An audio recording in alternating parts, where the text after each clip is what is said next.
ډونلډ ټرمپ افغانستان ته دمکی ورکړه د بګرام ایربیس چې په زور د بردسته به اخلم دا غي نه پس افغانستان اسلامی امارت خپل ځواکونه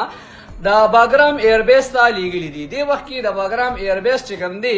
ټول کنټرول د افغانستان اسلامی امارت په لاسو کې دي او هر قسمه صورتحال لپاره ځان تیار ساتل دي په دې موقع